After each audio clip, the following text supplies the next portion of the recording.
कोई पुरानी गलती, चाहे वो साल भर पहले की हो या कई साल पुरानी, आज भी रात को सोते समय आपके जेहन में आ जाती हो और आप खुद से यह कहें कि मुझसे ये गलती क्यों हुई, मुझे ऐसा नहीं करना चाहिए था। हम अक्सर दूसरों की गलतियां तो आसानी से याद रखते हैं और उन्हें माफ़ भी कर देते हैं, लेकिन जब अपनी गलती की बारी आती है तो हम खुद को उम्र कैद जैसी सज़ा दे देते हैं। आज के इस वीडियो में हम मनोविज्ञान और जीवन दर्शन के आईने में ये समझेंगे कि यह अपराध बोध हमारे मानसिक स्वास्थ्य को कैसे खोखला करता है और खुद को माफ़ करना क्यों ज़रूरी है।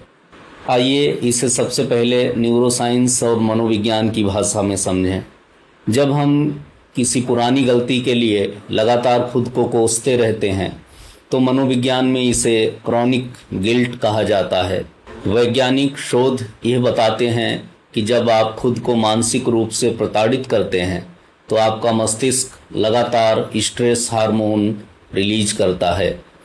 इससे न केवल आपकी नींद उड़ जाती है बल्कि आपकी निर्णय लेने की क्षमता और आत्मसम्मान भी धीरे धीरे कमज़ोर होने लगता है। आप अतीत की एक गलती के लिए अपने आज और कल दोनों को सज़ा दे रहे हैं।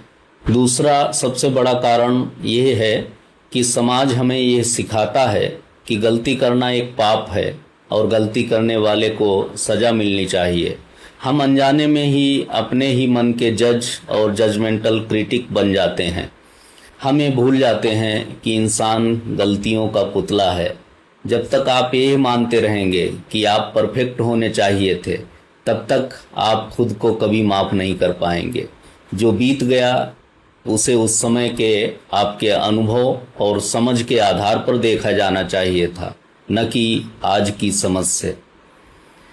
इसी बात को हमारे सनातन दर्शन और आध्यात्मिक परंपरा में बहुत सुंदर तरीके से समझाया गया है।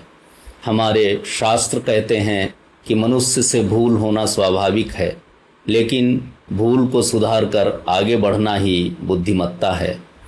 गीता में भगवान श्री कृष्ण ने अर्जुन को उनके कर्तव्य का बोध कराते हुए अतीत के पश्चाताप से बाहर निकलकर वर्तमान कर्म पर ध्यान देने को कहा है। प्रायश्चित का उद्देश्य खुद को प्रताड़ित करना नहीं बल्कि पावन होना है। तो इस मानसिक बोझ से आज़ाद होने का रास्ता क्या है? पहला, स्वीकार करें, हाँ मुझसे गलती हुई थी।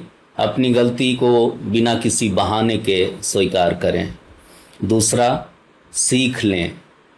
उस गलती से आपने क्या सीखा? यदि उस अनुभव ने आपको समझदार बनाया है तो वो गलती व्यर्थ नहीं गई। तीसरा, खुद को क्षमा करें। रात को सोते समय खुद से कहें, मैंने उस समय अपनी समझ के अनुसार सबसे अच्छा निर्णय लिया था। मैं खुद को इस बोझ से पूरी तरह मुक्त करता हूँ। मित्रों, अतीत की बेड़ियों को पहनकर भविष्य की दौड़ नहीं जीती जा सकती। खुद को माफ़ कीजिए, क्योंकि आप भी उतने ही प्यार और सम्मान के हकदार हैं जितना आप दूसरों को देते हैं। यदि ये जानकारी उपयोगी लगी हो तो इस वीडियो को शेयर करिएगा। हमारे फेसबुक पेज को फॉलो और यूट्यूब चैनल को सब्सक्राइब करना ना भूलें। धन्यवाद। जय श्री कृष्ण।